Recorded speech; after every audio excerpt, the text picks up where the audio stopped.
하나님 말씀은 마태복음 12장 38절입니다. 마태복음 12장 38절.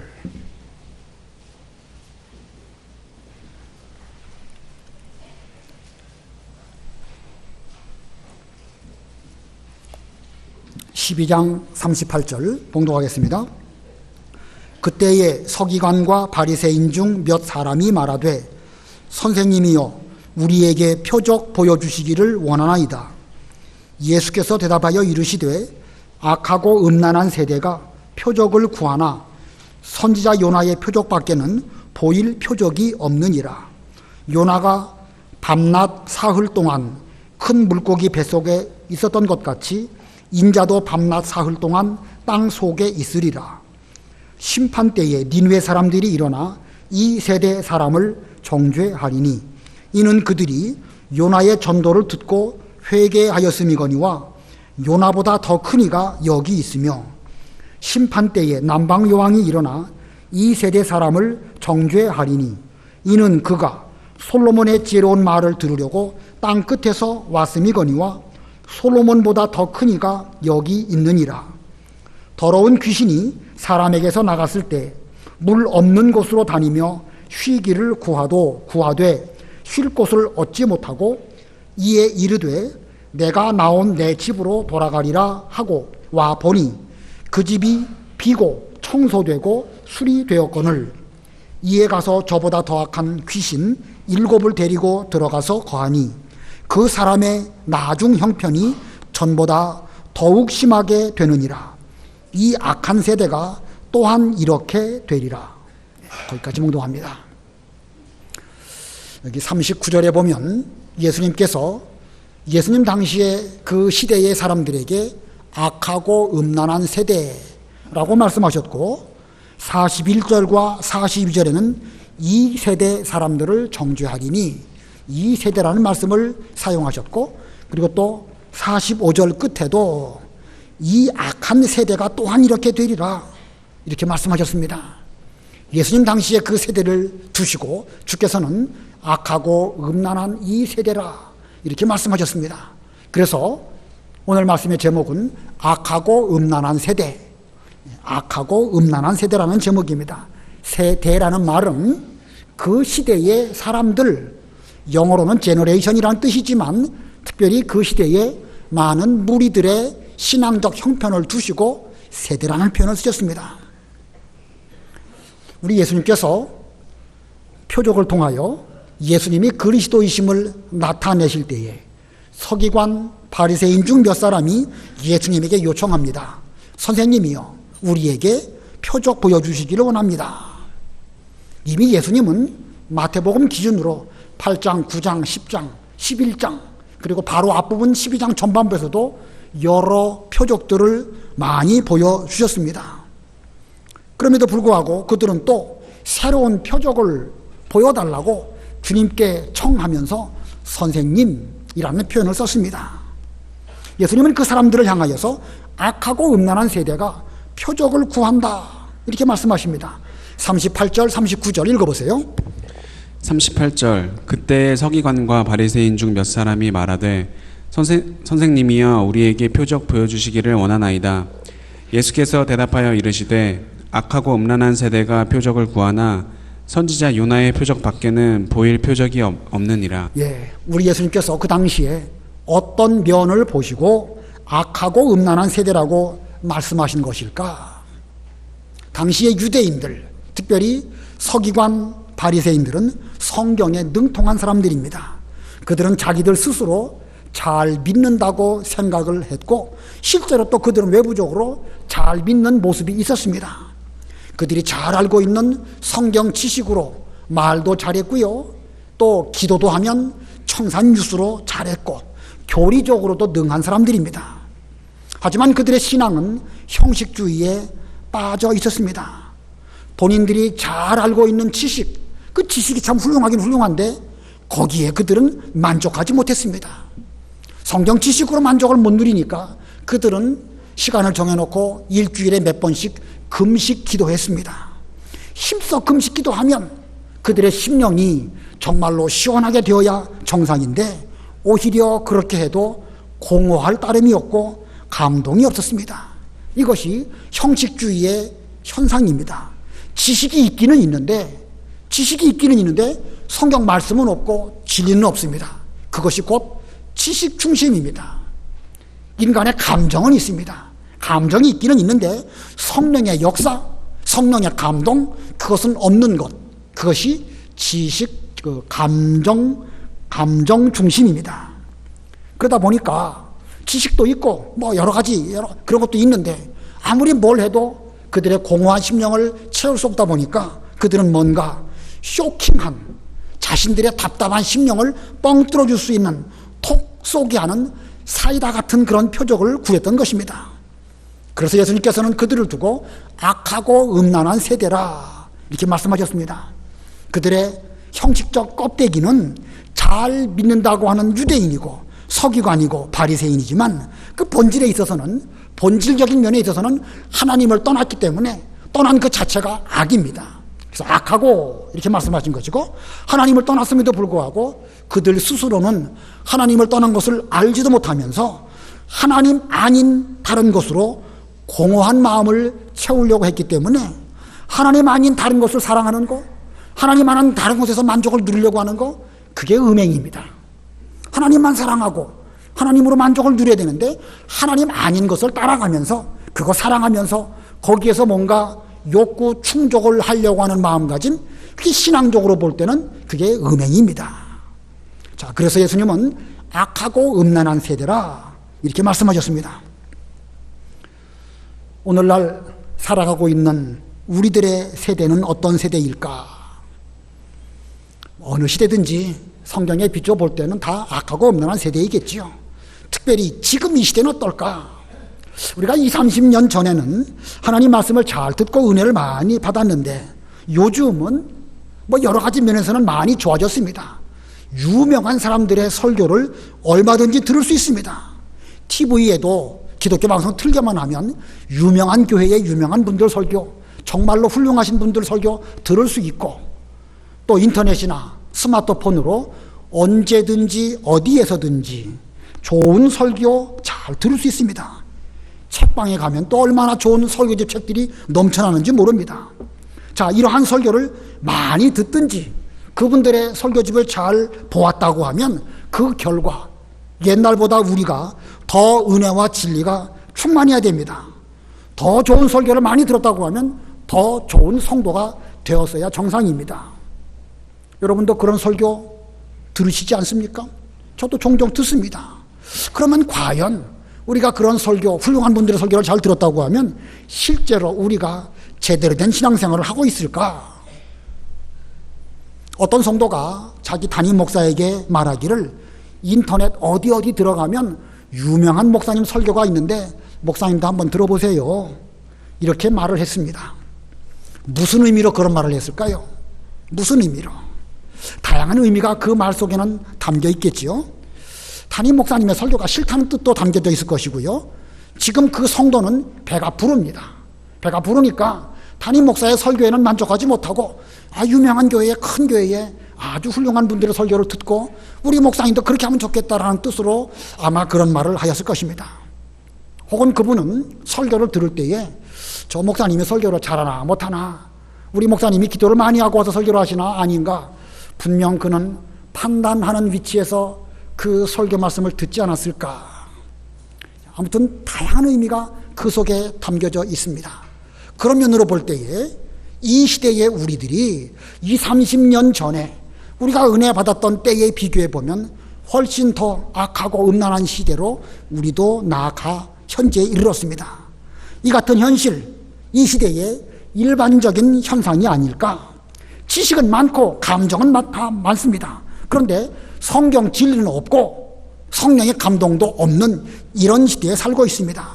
그러다 보니까 이 시대의 모든 성도들이 일반 믿지 않는 사람들을 말하는 것이 아니에요. 믿는 성도들이 자신들의 공허한 심령을 채우기 위해서 목회자는 이 방법 저 방법 쓰기도 하고 성도들은 이 교회 저 교회 부지런히 다니면서 쇼핑하듯이 교회를 쇼핑하는 이런 시대를 살아가고 있습니다.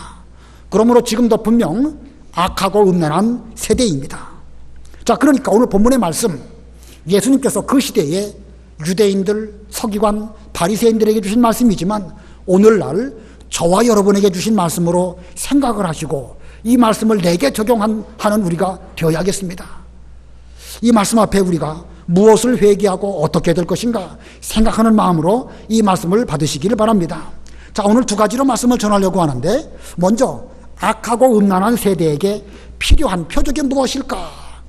악하고 음란한 시대에 우리가 살아가고 있는데 이 시대에 필요한 표적이 무엇일까? 주님 말씀하실 때에 요나의 표적밖에는 달리 보여줄 표적이 없다, 이렇게 말씀하셨습니다. 본문 39절로 40절 우리 다 같이 합독하겠습니다. 39절로 40절 시작. 예수께서 대답하여 이르시되 악하고 음란한 세대가 표적을 구하나 선지자 요나의 표적밖에는 보일 표적이 없느니라. 요나가 밤낮 사흘 동안 큰 물고기 뱃속에 있었던 것 같이 인자도 밤낮 사흘 동안 땅 속에 있으리라. 악하고 음란한 세대가 표적을 구하지만 그들에게 필요한 것은 요나의 표적밖에는 다른 표적이 필요 없다. 이 요나의 표적이 무슨 표적일까요? 여러분 구약 성경 요나 성경 다 읽어보셨죠? 요나 성경 읽어보실 때에 요나라는 선지자가 무슨 이적 행한 거 성경에 기록되어 있나요? 신기한 어떤 일, 하늘에서 불이 내려온다든지 뭐 사람의 병을 고쳐준다든지 그런 표적 요나가 행한 적 있습니까? 성경에는 요나가 그 어떤 표적을 행했다는 말씀이 없습니다. 그러면 요나의 표적이 뭘 말씀하는 것일까? 이 요나라는 인물은 주전 약 820년 전쯤에 활동했던 선지자입니다. 하나님께서 명령하실 때에 아수르의 수도 니느웨에 가서 하나님 말씀을 외치라, 이게 하나님의 명령입니다. 그런데 이 요나 선지자는 하나님 명령 순종하지 않고 불순종했습니다. 아수르의 수도 니느웨하고는 정반대 방향으로 다시스로 배를 타고 가다가 풍랑을 만나서 그만 바다에 빠뜨려지게 되었습니다. 자, 다만 하나님께서 그가 물속에 빠뜨려졌을 때에 큰 물고기를 준비하시고 물고기가 물에 빠진 요나를 삼키게 하시고 밤낮 3일 동안 그로 물고기 뱃속에 있게 하시다가 이제 3일 되었을 때에 물고기가 그를 토해서 육지로 나오게 되었고 그는 니느웨로 가는 그런 은혜를 입었습니다. 그러므로 예수님이 말씀하시는 요나의 표적이라는 것은 요나가 표적을 행한 것을 말씀하신 것이 아니라 하나님께서 요나라는 사람을 들어서 밤낮 3일 동안 물고기 뱃속에 있게 하신 그 표적, 이 표적밖에는 없다, 이렇게 말씀하신 것입니다.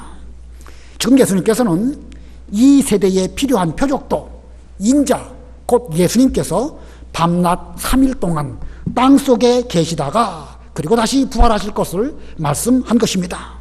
자, 이것은 곧 예수님이 십자가에 죽으시고 그리고 사흘 만에 부활하시는 그 표적 외에는 이 시대에 악하고 음란한 세대 사람들에게 필요한 또 다른 표적이 필요 없다, 이것이면 전부다, 이렇게 말씀하신 것입니다.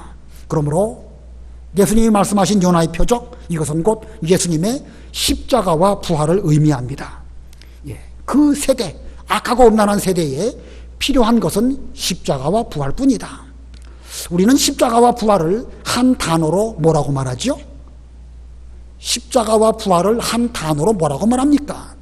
복음입니다. 복음. 복음에는 두 요소가 있는데 하나는 십자가 죽으심이고 하나는 부활로 의롭다함을 입고 살아나는 것입니다. 죽으심과 부활, 이 십자가와 부활, 이것이 곧 복음의 중요한 요점입니다. 넓은 의미로 말한다고 하면 성경 전체는 예수님의 십자가와 부활을 증거하는 하나님의 말씀입니다. 그러므로 요나의 표적이 무엇이냐? 첫 번째로는 십자가와 부활을 말할 수도 있고 두 번째는 한 단어로 뭐라고 말한다고요? 복음이라고 말할 수 있고 넓은 의미는 신구약 66권 성경 전체가 곧 요나의 표적을 증거하는 그런 말씀이라고 말할 수 있습니다. 자, 예수님의 많은 표적들이 필요하다고 하면 오늘날 우리들에게도 얼마든지 행하실 수 있으십니다. 그러나 그게 중요한 게 아닙니다. 이 시대에 우리들에게 필요한 것은 바로 예수님의 복음, 십자가와 부활, 이것이 우리에게 필요한 것입니다. 오늘날 많은 사람들이 다양한 목적을 가지고 예배당에 찾아옵니다. 어떤 사람은 성경 지식을 얻기 위해서 교회를 찾아옵니다. 지식 중심적인 사람들이 아주 많이 있습니다. 또는 악기에 맞추어서 열정적으로 찬송을 부르면 속이 시원해지니까 그런 목적으로 교회에 오시는 분들도 의외로 많습니다. 교회 와가지고 주여라고 하는 소리를 아주 막 힘있게 외치면 속이 뻥 뚫리는 모양이지요. 그래서 또 그렇게 또 예배 시간에 하는 그런 분들도 많습니다. 하나님이 귀 잡수시지 않았는데 그렇게 큰 소리로 부르짖으면 하나님이 들으실까? 자기 좋으라고 하는 거예요. 아까 사이다라는 표현을 썼죠. 자기 속 사이다 한 잔 먹고 이 체에서 근본적인 문제가 있는데도 불구하고 그 병 고칠 생각은 하지 않고 속 시원하다. 주여 주여 외치기는 외치지만 사실은 그들의 신앙은 뭔가 문제가 있습니다. 혹은 교회라고 하는 이런 단체를 통해 가지고 사교 모임을 한다든지 또는 교회를 잘 꾸민다든지 봉사하는 것 자체에 목적을 둔다든지 여러 가지들 많이 합니다. 다 좋습니다. 다 필요해요. 찬송도 힘있게 불러야 되고요. 주여도 우리가 빈소리가 아니라 진심으로 하나님을 향하여 부르셔야 됩니다. 그러나 만약에 거기에 예수님의 십자가와 부활 복음이 없다고 하면 그건 죽은 교회입니다. 그 어떤 것도 예수님의 십자가와 부활 복음을 대신할 것은 아무것도 없습니다. 비록 예배당이 작고 또 말씀이 어렵고 재미는 없어도 그곳에 복음이 있다고 하면 그 교회는 하나님의 교회고 살아있는 교회고 생명력 있는 그런 교회입니다. 그 가운데서 신앙생활하는 사람은 좀 더디고 천천히 될지 몰라도요 반드시 살아나는 역사가 있습니다. 그러나 거꾸로 예배당이 크고 재미도 있고 많은 사람들이 많이 모여서 또 교회적으로 활동을 많이 해서 사회 사업도 거창하게 해도 거기에 만일 복음이 없다고 하면 그것은 죽은 교회이고 사람을 살려내지 못하는 하나의 사교 단체에 불과합니다. 자, 이 시대에 우리 교회, 저는 우리 교회가 어떠냐 이걸 논하는 것이 아니라 지금 시대의 이 기독교의 흐름이 지금 악하고 음란한 세대로 가면서 사람들의 신앙 생활이라고 말하면서 거기에 복음은 없고 지식 중심이 되고 감정 중심이 되면서 인간적인 어떤 모임으로 모이는 이런 시대를 우리가 살아가고 있지는 아니할까. 적어도 우리는 그렇게 됐지 말아야 되겠고 적어도 나 자신만큼은 여러분 개인만큼은 우리 명립교 성도들은 적어도 그렇게 되지 않도록 우리는 자신의 모습을 잘 살펴봐야 합니다. 이 악하고 음란한 세대에 필요한 것은 요나의 표적 곧 예수님의 십자가와 부활 복음밖에는 없습니다. 자, 왜 이 악하고 음란한 세대에 요나의 표적이 필요할까? 악하고 음란한 세대에 요나의 표적이 필요한 이유를 두 가지로 말씀을 드리려고 합니다. 지금 우리가 이러한 시대에 살고 있는데 우리에게 필요한 이 복음이 왜 필요할까? 첫 번째 이유는요, 회개하기 때문입니다. 회개하게 함으로 우리로 하여금 복음만이 우리를 회개하게 만들기 때문에 복음이 필요하고 요나의 표적인 십자가와 부활이 필요합니다. 본문 41절 읽어보세요. 41절 심판때에 니느웨 사람들이 일어나 이 세대 사람을 정죄하리니 이는 그들이 요나의 전도를 듣고 회개하였음이거니와 요나보다 더 큰 이가 여기 있으며. 예, 우리가 잘 알 것처럼 요나는 지극히 작은 선지자입니다. 하나님 명령 제대로 순종하지 못했고 니느웨 성에 가가지고 사흘 동안 가면서 주의 말씀을 외쳐야 되는데 그는 딱 하루만 그 길을 가면서 외쳤습니다. 수치적으로 말하면 3분의 1밖에 그는 순종하지 못한 정말로 부족한 선지자입니다. 그러나 그가 외친 그 말 자체는 하나님의 명령을 그대로 옮겼습니다. 하나님 말씀에 다른 거 가감하지 않고 그대로 말했습니다. 40일이 지나면 니느웨 성이 망할 것이다. 이건 내 말이 아니라 하나님의 명령이다. 그는 가감하지 아니하고 그 하나님 말씀을 그대로 외쳤습니다. 그랬더니 그 결과가 어떻게 나타났지요? 우리 요나서를 보면은요, 그 결과가 어떻게 나타났는지를 보여주고 있습니다. 요나서 3장 5절 6절 읽어보세요. 요나 3장 5절 6절. 요나서 3장 5절 니느웨 사람들이 하나님을 믿고 금식을 선포하고 높고 낮은 자를 막론하고 굵은 베옷을 입은지라.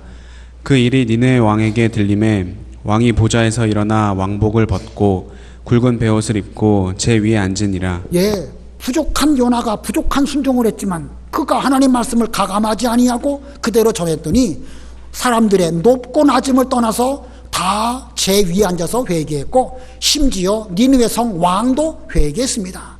회개한 내용 요나 3장 8절 9절 읽어보세요.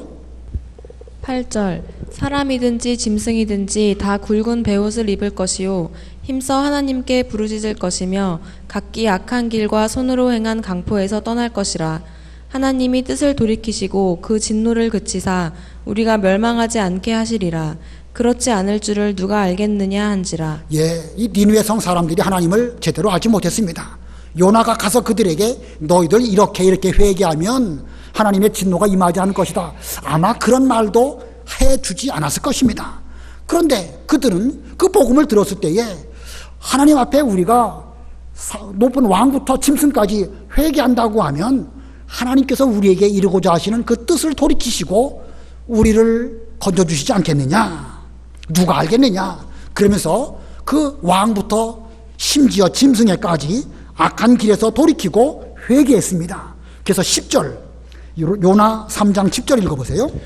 10절 하나님이 그들이 행한 것 곧 그 악한 길에서 돌이켜 떠난 것을 보시고 하나님이 뜻을 돌이키사 그들에게 내리라고 말씀하신 재앙을 내리지 아니하시니라. 예, 하나님께서 은혜를 베풀어 주시고 재앙을 내리기로 계획하셨지만 돌이키셔서 그들에게 은혜를 베풀어 주셨습니다. 예, 지극히 부족한 선지자 요나라도 그가 하나님 말씀을 그대로 전하고 그대로 외칠 때에 그 니느웨 성의 왕부터 짐승에 이르기까지 다 회개했습니다. 복음은 이렇게 우리 사람으로 하여금 비록 악하고 음란한 세대에 살아가는 니느웨 성 사람이든 예수님 당시의 사람이든 오늘날 우리든 복음을 듣고 깨닫는다고 하면 우리로 회개케 하시는 능력이 있습니다. 요나보다 훨씬 크신 예수님의 십자가와 부활의 표적은 핵폭탄 같은 그런 능력이 있어서 얼마든지 우리로 영벌을 받을 수밖에 없는 가운데에서 영생의 길로 우리를 인도하신 것입니다.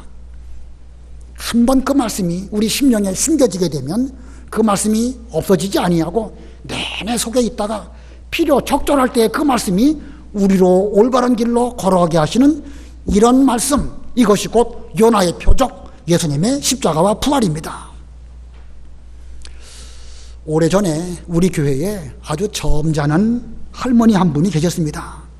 그분이 늦게 예수를 믿으셨지만 그분은 아주 어렸을 때에 어떤 기회인지 모르겠지만 하나님의 말씀을 들을 기회가 있으셨습니다.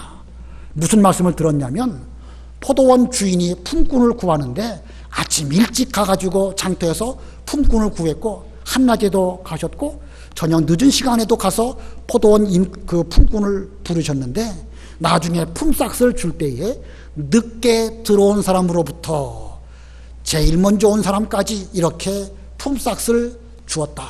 그러면서 먼저 된 자가 나중되고 나중된 자가 먼저 된다 하는 그 말씀을 아마 어린 시절에 교회에서 들으셨는지 전도하는 사람의 말을 들어서 들으셨는지 그 말씀을 들었습니다. 그러다가 이제 그 할머니께서 연세가 많이 되셨을 때에 예수를 믿으셨습니다. 자, 예수를 늦게 믿으셨지만 그분이야말로 일찍 받은 그 말씀이 그 속에서 늘 속에서 내재해 있다가 그 말씀이 무슨 뜻인지 아마 많이 생각하는 가운데에서 나중된 자가 먼저 되는구나 이런 그 깨달음을 얻지 않았을까. 그 할머니가 100세를 사셨는데요.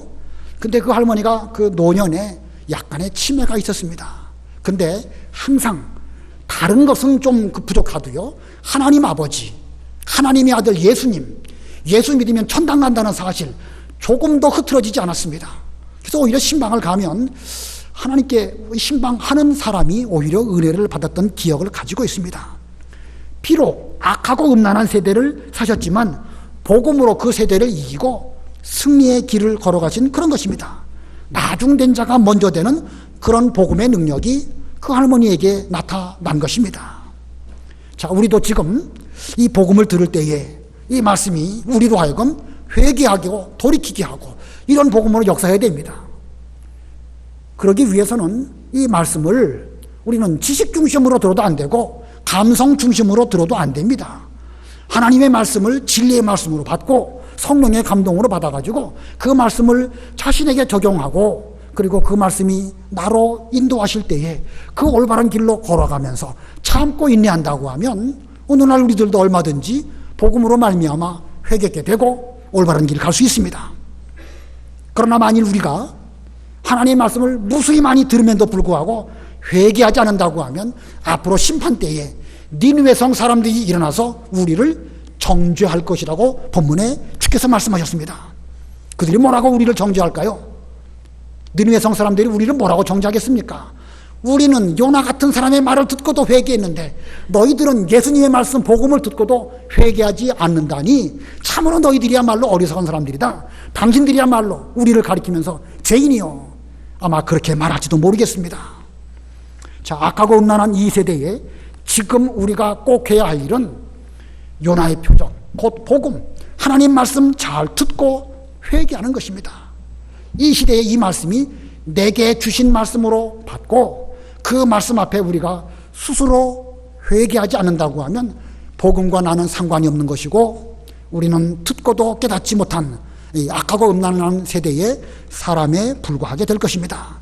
자, 요나의 표적이 필요한 첫 번째 이유는 우리를 회개케 하기 때문이라고 그랬고 두 번째 이유는요 지혜롭게 하기 때문에 그렇습니다.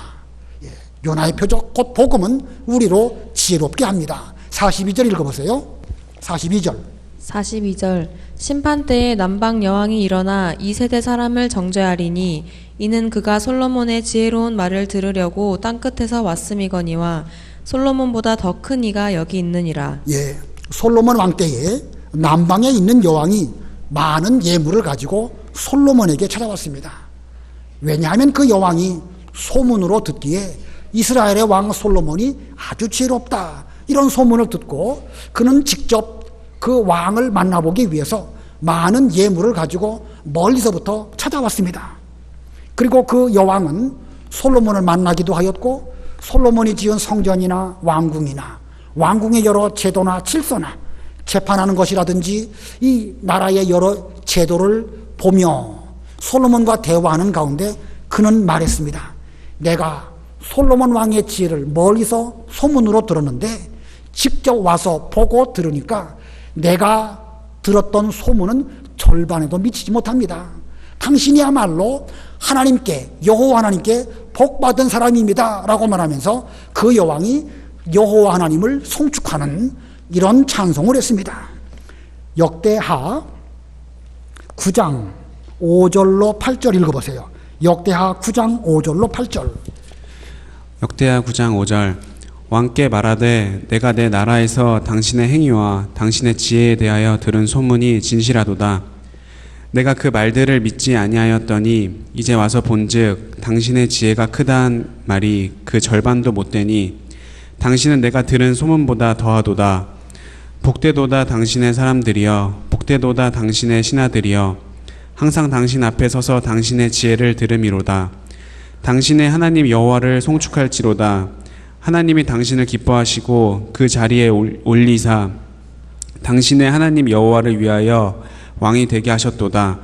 당신의 하나님이 이스라엘을 사랑하사 영원히 견고하게 하시려고 당신을 세워 그들의 왕으로 삼아 정의와 공의를 행하게 하셨도다 하고. 예, 솔로몬의 지혜를 직접 체험한 그 여왕은 솔로몬을 숭배하거나 솔로몬을 높인 것이 아닙니다. 누구를 높였습니까? 여호와 하나님을 높이고 그 앞에 송축하면서 그 찬송을 드렸습니다. 아마 그 솔로몬의 지혜를 제대로 잘 깨달은 남방 여왕, 그는 여호와 하나님을 알게 되었고 자기 고국으로 돌아가서 그 하나님을 잘 섬기는 이런 신앙생활을 반드시 했을 것입니다. 이거 뭐 그럴까 안 그럴까 알 수는 없는 일이지만 그렇지 않다고 하면 그게 이상한 것이겠죠. 이렇게 지혜는 이 솔로몬의 그 지혜로 말미암아 그 여왕이 지혜롭게 되었습니다. 그와 같이 이 악하고 음란한 시대에 우리가 살아가고 있지만 우리가 요나의 표적인 예수님의 복음을 제대로 보고 제대로 느낀다고 하면 그 말씀은 우리를 얼마든지 지혜롭게 할 수 있습니다. 여기서 말하는 지혜는 세상 사람의 지혜가 아닙니다. 인간의 지식으로 말한 것이 아닙니다. 인간의 지식은 우리로 하여금 더욱 답답하게 할 뿐입니다. 예수님의 십자가와 부활은 우리로 하여금 예수님을 알고 하나님을 발견하고 하나님 앞에 자기 자신을 또한 발견하게 만들고 하나님을 똑바로 섬기고 그래서 복받는 길로 걸어가는 이런 지혜를 주게 되는 것입니다. 자, 이 솔로몬보다 더 크신 분이 예수님이시고 예수님의 복음은 우리를 훨씬 더 지혜롭게 합니다. 그런데 문제는 악하고 음란한 세대가 예수님의 지혜의 가치를 제대로 알아보지 못한다는 것입니다. 자, 예수님 당시에도 예수님의 그 지혜의 말씀을 그들은 자기들의 귀로 직접 듣고 자기들의 눈으로 주께서 행하신 모든 일들을 보았음에도 불구하고 그들은 예수님의 지혜를 배격했습니다. 마태복음 11장 25절로 27절 읽어보세요. 11장 25절로 27절. 마태복음 11장 25절. 그때 예수께서 대답하여 이르시되 천지의 주제이신 아버지여 이것을 지혜롭고 슬기 있는 자들에게는 숨기시고 어린 아이들에게는 나타내심을 감사하나이다. 옳소이다. 이렇게 된 것이 아버지의 뜻이니이다. 내 아버지께서 모든 것을 내게 주셨으니 아버지 외에는 아들을 아는 자가 없고 아들과 또 아들의 소원대로 계시를 받는 자 외에는 아버지를 아는 자가 없느니라. 예, 그 시대에 스스로 지혜롭고 슬기롭다고 생각하는 사람들에게는 예수님의 지혜를 그들은 받아들이지 못했습니다. 믿음으로 그 지혜를 받아야 되는데 자기 지식, 자기 똑똑한 거 이것 때문에 예수님의 지혜를 받아들이지 못했습니다. 그래서 그들은 표적이나 구했습니다. 표적이나 구하던 자들은 예수님의 지혜를 보고 행하시는 표적도 보고 능력도 보았지만 결국은 예수님을 배척했습니다. 그것은 13장에 나옵니다. 마태복음 13장 53절로 58절 읽어보세요. 53절. 예수께서 이 모든 비유를 마치신 후에 그곳을 떠나서 고향으로 돌아가사 그들의 회당에서 가르치시니 그들이 놀라 이르되 이 사람의 이 지혜와 이런 능력이 어디서 났느냐? 이는 그 목수의 아들이 아니냐? 그 어머니는 마리아, 그 형제들은 야고보, 요셉, 시몬, 유다라 하지 않느냐? 그 누이들은 다 우리와 함께 있지 아니하냐? 그런즉 이 사람의 모든 것이 어디서 났느냐 하고 예수를 배척한지라.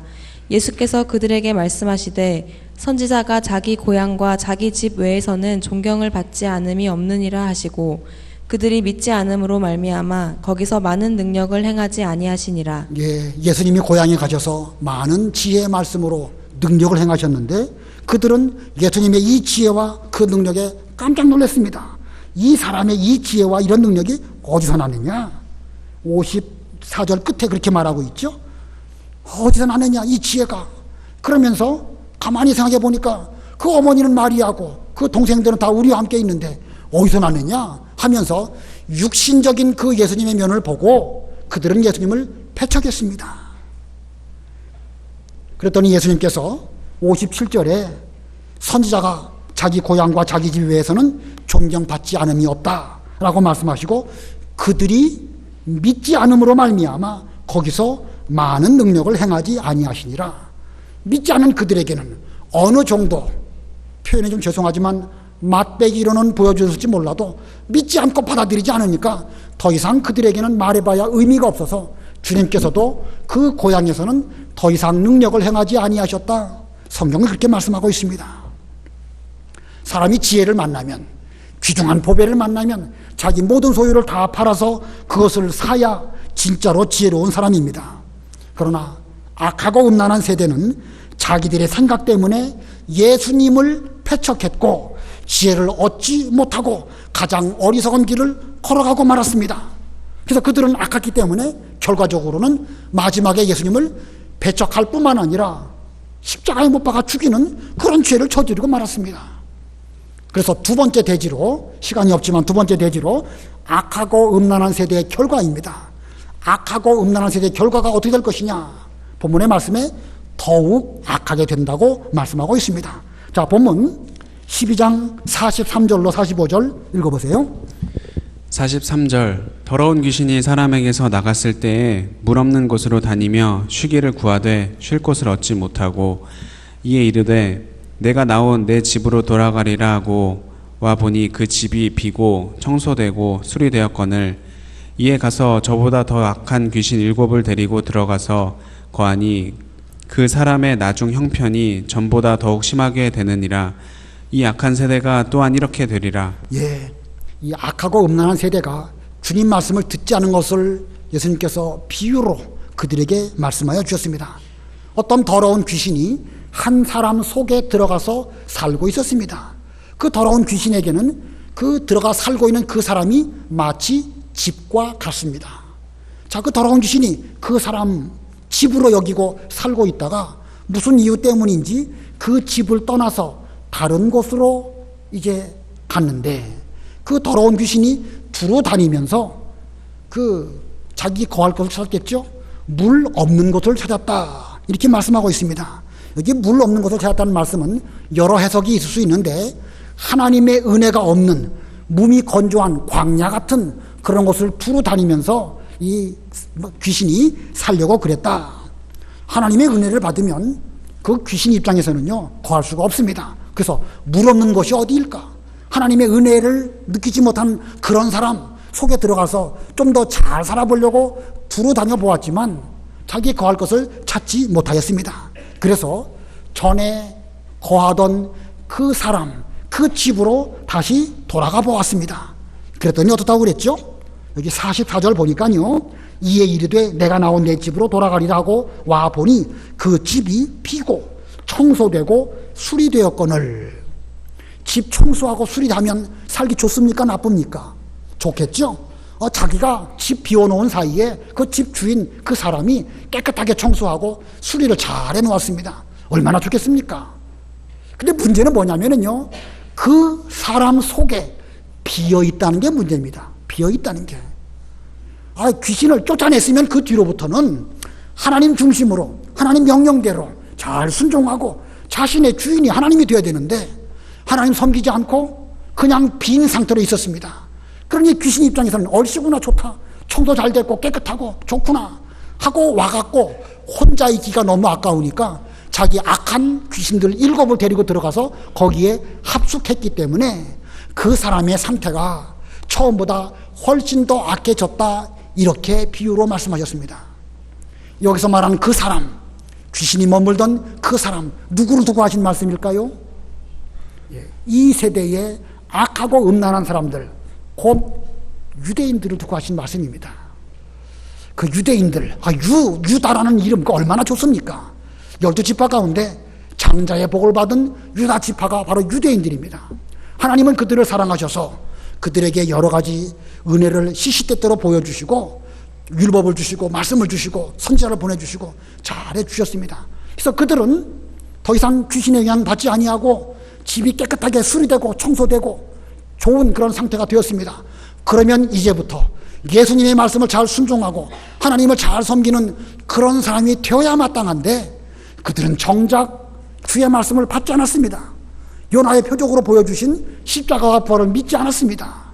그게 그 당시의 유대인들입니다. 그때로부터 2000년 지난 지금, 물론 유대인들 가운데서도 오늘날 예수 믿는 사람이 없는 건 아닙니다. 그러나 거의 희박합니다. 그들은 끝내 그 예수님의 복음을 받아들이지 않고 적극적으로 하나님의 복음을 반대하는 이런 사람이 되었던 것입니다.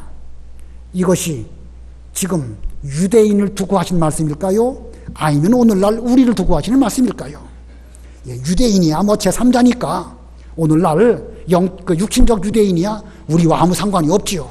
본문의 이 말씀은 오늘날 악하고 음란한 세대를 살아가는 우리들에게 주신 말씀입니다.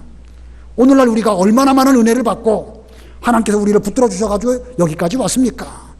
많은 말씀을 주시고 우리의 마음을 도덕적으로 윤리적으로 깨끗하게 해주셨습니다. 우리의 속이 비어있고 잘 수리가 됐습니다. 그러면 이제 우리의 주인이 누가 되어야 마땅하겠습니까? 하나님 예수님이 우리의 주인이 되시고 우리는 주님의 그 인도와 주장을 잘 받아야 됩니다. 주께서 명령하시면 잘 순종해야 되는데 이거 뭐 윤리적으로는 괜찮습니다. 도덕적으로는 우리가 뭐 도둑질을 했나요? 뭐 살인을 했나요? 괜찮습니다. 괜찮은데 문제는 뭐냐면 복음을 받지 않는다든지 들어도 제대로 깨닫지 못한다든지 그렇다고 하면 악하고 음란한 세대의 유대인들과 오늘날 우리가 다를 바가 없다는 것입니다. 유대인들이 더 악한 사람이 되었습니다. 그들은 결국은 더 악한 길로 걸어가다가 예수님을 십자가에 못 박아 죽이는 이런 죄를 저질렀습니다. 12지파의 유다 지파 그 가운데 찾아오신 예수님을 바로 그 유대인들이 십자가에 못 박아 죽였습니다. 지금 대한민국의 기독교가 어디로 가고 있는가? 우리가 과거에 은혜 많이 받고 정말 온 세계에서 우리만큼 신앙생활을 잘하고 보수적으로 믿음의 길을 잘 걸어간 사람이 없다고 우리도 자부했고 우리도 감사했는데 지금 우리가 어디로 가고 있는가? 혹시 우리가 악하고 음란한 세대에 살아가는 이런과 같이 지식적으로는 많이 알고 감정적으로는 뭐 여러 가지 교회 생활을 통해 가지고 이것저것 시원한 거를 찾고 있지만 여전히 우리의 마음이 공허해서 뭔가 다른 것으로 우리에게 표적 보여주시기를 원합니다 라고 말했던 서기관 바리새인과 다를 바가 없지 않을까? 우리 스스로를 돌아보시고 우리가 예수님의 이 십자가와 부활, 복음, 하나님 말씀 앞에서 우리가 회개하고 참된 지혜를 얻고 올바른 길을 걸어갈지언정 지금까지 잘 왔는데 여기서 그만 더 악한 길로 가버린다고 하면 이거 우리의 신앙이 앞불사할 수밖에 없겠죠. 예. 우리가 온 세대가 다 그런 길로 걸어간다 할지라도 우리 명륜교회와 이 교회에 속한 저와 여러분만큼은 이 시대에 함께 떠내려가는 사람 되지 말고 여기서 우리 복음을 귀하게 여기고 매 순간 우리에게 주시는 하나님 말씀 앞에 우리가 회개하고 그리고 거기서 지혜를 얻고 하나님을 더 잘 섬기는 그런 모든 분들이 다 되시기를 바랍니다. 기도하겠습니다. 하나님 아버지, 예수님 당시의 유대인들이 예수님에게 표적을 구하였는데 우리 주님께서는 이 세대에 대하여 악하고 음란한 세대가 표적을 구하지만 요나의 표적, 예수님의 십자가와 부활 외에는 달리 저들을 구원할 길이 없음을 말씀하셨습니다. 하나님 아버지, 이 시대에 저희들도 주님의 교회에 모여서 여러 일들을 하지만 우리에게 유일무이하게 필요한 것은 예수님의 십자가와 부활, 복음 곧 하나님 말씀 밖에는 우리를 살려내시고 또 우리에게 지혜를 주시며 죄에서 멀리 떠나게 하게 하시는 회개를 할 수 있는 방법은 이 말씀밖에 없음을 일깨워 주신 거 하나님 감사합니다. 지금까지 이 말씀의 인도를 잘 받아서 부족하지만 저희들이 이곳에서 신앙생활을 잘하여 여기까지 왔습니다. 앞으로 이 세대가 어디로 어떻게 떠내려갈지 저희들 믿음의 눈으로 잘 분별하게 해주시옵시고 저희만큼은 올바른 길로 잘 걸어가서 하나님을 기쁘시게 해드리고 많은 사람들에게 유익을 줄 수 있는 주님의 백성들이 되게 해주시옵소서. 오늘도 거룩한 주일 참 주의 말씀을 사모하여 주님의 전에 올라오신 하나님의 모든 백성들 주께서 주의 말씀으로 잘 듣게 해주신 것 감사합니다. 한 주간 동안 이 말씀 묵상하는 가운데 자신의 삶을 돌아보고 회개하게 해주시옵시고 많은 지혜를 얻을 수 있는 우리가 다 되게 해주시옵소서. 사모하지만 육신의 질병으로 올라오지 못하신 많은 분들 한 사람 한 사람 주님 기억해 주시옵시고 그들의 모든 육신의 병 잘 이기며 혹은 경제적으로든지 삶의 여러 가지 문제 주님의 은혜 가운데 잘 해결받고 주님의 전에 올라와 우리와 함께 예배 드릴 수 있도록 은혜 베풀어 주시옵소서. 예수님의 이름으로 기도드리옵나이다. 아멘.